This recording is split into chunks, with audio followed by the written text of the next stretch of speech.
안녕하세요. 저는 독일 출신 방송인 다니엘 린드만이고요. 별명은 노잼입니다. 진짜 국어 이야기가 시작됩니다.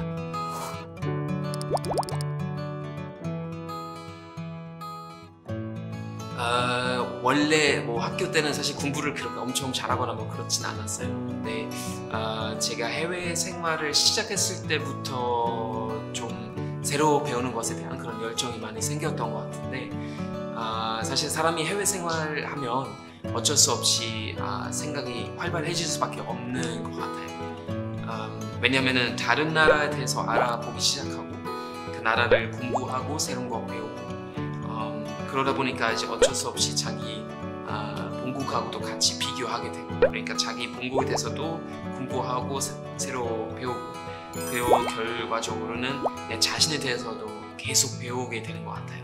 새로운 사실을 알게 되고. 그래서 해외 생활하는 사람들은 그냥 계속 배움과 함께 하는 것 같아요.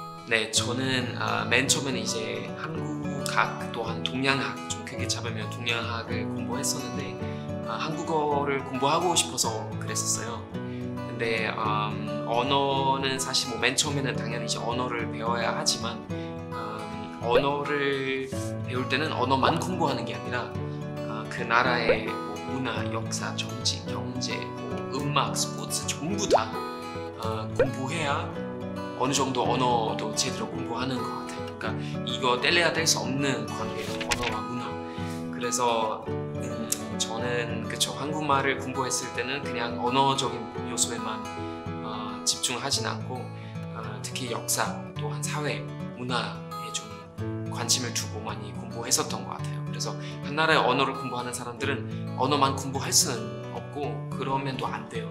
제가 볼 때는 좀 정말 여러 분야를 같이 공부해야지 언어도 그만큼 이제 충분히 이해하는 것 같아요.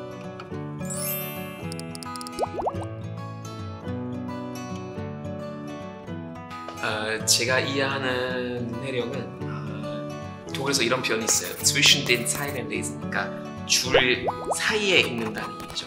그냥 단어들만 보는 게 아니라 거기 담겨 있는 그 뜻까지 알아본다는 그런 뜻이죠. 그러니까 어떤 글을 보고 제대로 해석하고 객관적으로 바라볼 수 있는 그런 능력을 말하는 것 같은데, 한국은 어떤지 잘 모르겠지만 제가 볼 때는 이제 문해력 수준이 좀 낮은 사람들은 결국 본인들 손해예요. 왜냐면 가만히 있어도 좀 쉽게 속고, 어느 정도 예를 들면 가짜 뉴스 있을 때는 거기 쉽게 넘어가고 쉽게 믿고, 귀가 얇다는 그런 뜻이죠, 어떻게 보면. 예를 들면 독일에서 광고에 대한 수업도 많이 하거든요, 국어 시간에. 그러니까 우리가 수많은 광고들을 접하는데 그 광고들은 어떤 수단을 통해서 우리를 설득시키는 건지 해석하는 그런 수업이 있어요. 그러니까 광고도 그렇고 가짜 뉴스라든지 이런 건 쉽게 이제 속게 되면 결국 사람이 굉장히 쉽게 극단적인 생각까지 하게 되고 극단적인 행동까지 하게 되는 거죠. 그건 정치적으로 해석하자면 포퓰리즘이죠. 네, 포퓰리즘에 쉽게 속고 어려운 어떤 맥락을 쉽게 그냥 대답하려고 하는 그런 포퓰리즘은 결국 사람들이 쉽게 따라가면 그건 문해력이 굉장히 낮다는 뜻이죠.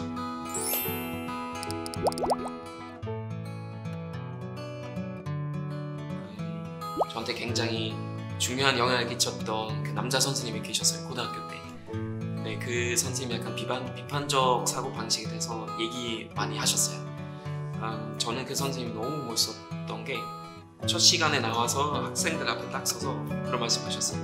여러분, 제가 여러분한테 가르치는 것에 대해서도 무조건적으로 비판적으로 생각하시라고. 저도 선생님이고 주관적인 입장 가질 수도 있고 내가 받은 교육이기 때문에 내가 여러분한테 가르치는 건 전부 다 아니라는 사실을 알고 계시라고.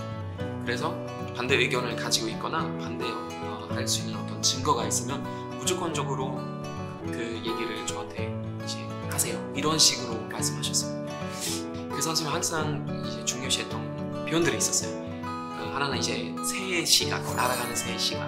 그러니까 모든 걸 위에서 바라보자는 얘기죠. 그 다음에 다음에 모든 거는 그냥 일부만 볼 수는 없고 모든 거 다 연결돼 있으니까 아까 말씀드린 그 한국학처럼 그냥 하나만의 분야 아니라 모든 거 연결돼 있으니까 그 사실을 우리 알고 있어야 된다는 거. 그리고 독일 교육의 핵심 그 단체는 독립적인 인간을 만들자는 거. 독립적인 생각할 수 있는 인간, 비판적인 사고방식을 할 수 있는 인간.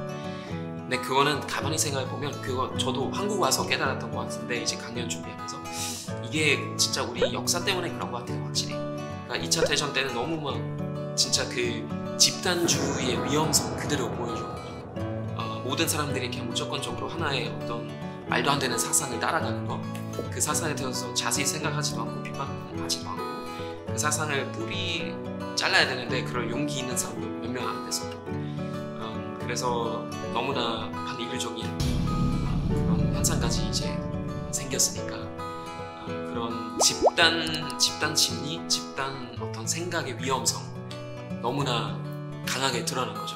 그래서 독일 교육은 이제 다시 한번 그런 상황이 일어나지 않게끔 모든 인간들이 독립적인 생각할 수 있게끔 만드는 게 좀 핵심인 것 같아요.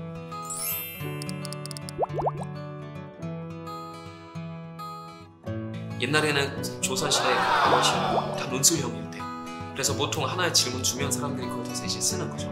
예를 들면 뭐 동해에서 우리 어부들이 일본 때문에 좀 힘들어하는데 그 문제를 어떻게 해결할까요? 이런 식으로 이제 하나의 시험 문제를 내면 이제 뭐 과거 시험생들이 그거 다 이제 풀어놓은 거죠. 그거는 사실 너무나 훌륭한 거잖아요. 그리고 평가했을 때도 그냥 어떤 정답이 있는 게 아니라 그 사람이 생각하는 그런 흐름을 보고 그래서 그 생각하는 어떤 흐름을 보고 왜 이런 결과를 내는지 확인하는 방식이죠. 제가 볼 때는 논술형도 마찬가지예요. 정답이 없는 건데 그냥 그 어떤 생각의 흐름을 평가하는 거죠. 그래서 논술이 그렇게 좋은 거고 생각하는 방식을 평가하는 거죠. 저도 주변에 이제 선생님들 한두 분 정도 계시는데 얘기 들어보면 아직도 물론 주입식 교육 아직도 많이 자리 잡고 있지만 많이 바뀌고 있대요. 그래서 많은 논술형 문제들도 요즘 많이 이제 생기고 주관식 문제도 많이 생기기 때문에 그게 걱정할 거 없는 것 같아요. 그 시간 문제인 것 같아요. 제가 보기에는.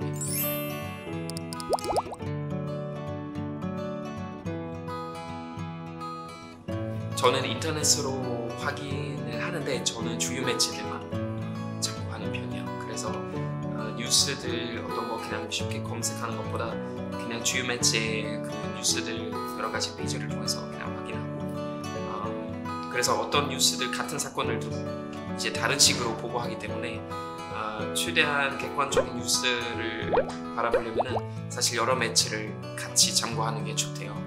그래서 독일 뉴스도 그렇고 한국 뉴스도 그렇고 좀 여러 매체를 통해서 이제 접하려고 하는데 인터넷 뉴스를 참고하더라도 이제 주요 매체들 위주로만 가요. 근데 우리 시대는 그쵸 이제 디지털 시대 됐고 그러다가 이제 가짜 뉴스도 엄청 많이 생길 뿐더러 저는 그냥 개인적으로 생각했을 때 무대 시대예요. 무대 시대. 모든 사람들이 자기가 무대 위에 있는 것처럼 자기를 보여줄 수 있는 시대죠. SNS를 통해서라든지 뭐 유튜브 같은 매체를 통해서라든지 그래서 정치인들이라든지 연인들이라든지 어떤 특별한 단체인들 전부 다 유튜브를 하잖아요. 근데 이제 우리가 생각해야 되는 것은 유튜브 같은 매체에서 언급되는 것 다 확인된 사실들이 아니에요. 의견들이죠. 의견. 물론 어떤 유튜브 뉴스들도 당연히 있지만 근데 예를 들면 어떤 우측이나 좌측 뭐 상관없이 누가 어떤 정치인의 유튜브를 하면 그건 우리가 단순히 어떤 팩트로 받아들이는 게 아니라 의견으로 받아들여야 되는 거죠.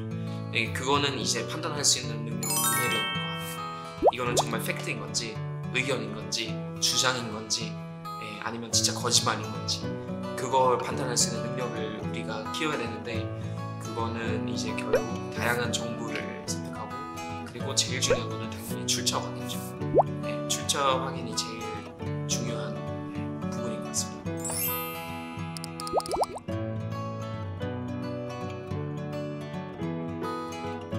우리가 전통 그냥 지면 그런 신문 보면 앞에 이제 그 주제 별도로 다 있잖아요. 예를 들면 politics, 그러니까 정치 있고 그 다음에 이제 좀 뒤로 가면 opinion이라고 써 있어요. 그러니까 의견이죠. 그래서 아이한테 그런 거 보여주면서 이 팩트랑 오피니언은 다르다는 것을 우리가 알려줘야 될 것 같아요. 팩트랑 오피니언은 완전히 다른 것이고 그거는 전통 어떤 뉴스 매체에서 아예 이렇게 구별시켜서 보여주는 것이기 때문에 독자 입장에서는 훨씬 더 받아들이기가 쉬운 거죠.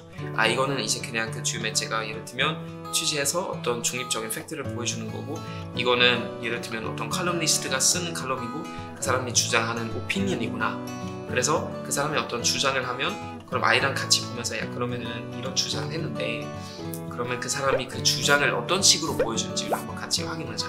그러면은 그 사람이 정말 예를 들면 어떤 통계를 보여줄 건지 아니면 어떤 다른 자료를 보여줄 건지, 그럼 그 자료의 출처가 어딘지, 그러니까 그런 것 좀 잘 구별할 수 있는 능력을 우리 가져야 돼요.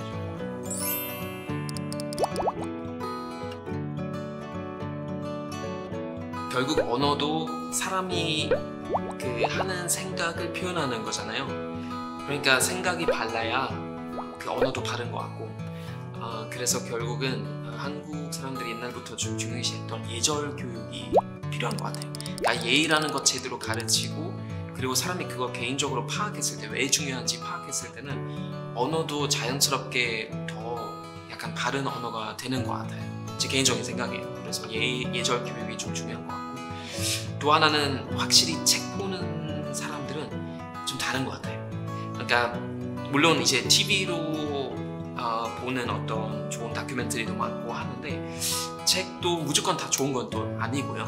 책도 사람이 쓰니까 주관적인 어떤 입장도 많이 들어가 있을 텐데, 근데 확실히 책을 많이 보는 사람들은 어떤 표현력, 상상력, 어떤 집중력, 또한 창의력 훨씬 더 발달되어 있는 것 같기는 해요, 제 생각으로는. 왜냐면 TV나 이런 거 이제 그림을 보여주고 이미지를 보여주면은 더 이상 창의력이 필요하진 않잖아요. 근데 글을 읽고 그 글을 해석하려고 하고 그 표현을 읽고 뭐 크게 읽든지 뭐 상상하든지 이런 것 통해서 다 어느 정도 뇌 발달에 도움이 많이 되는 것 같은데, 그래서 책 보는 게 확실히 많이 좋은 것 같습니다.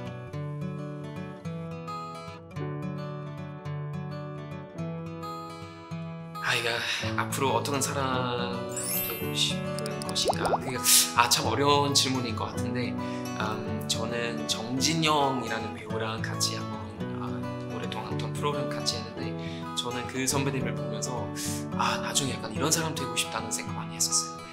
정말 나이 들어서 멋진 신사, 좀 생각이 너무 좀 생각이 멋있는 신사, 조금 그런 생각 좀 요즘 많이 하고 있어요. 그래서 좀 공부 많이 해서 생각도 좋고 성격도 좋은 그런 신사 되고 싶은데 가능할지 잘 모르겠어요. 약간 신사 되려면 조금 더 바르게 살아야 되는데 쉽지 않네요. 그래서 일단 뭐 그거는 나이 들어서 나중에 하면 되니까 그렇게 노력하도록 한번 해보겠습니다. 눈높이 국어. 눈을 높이는 인터뷰, 앞으로 많은 기대 부탁드립니다.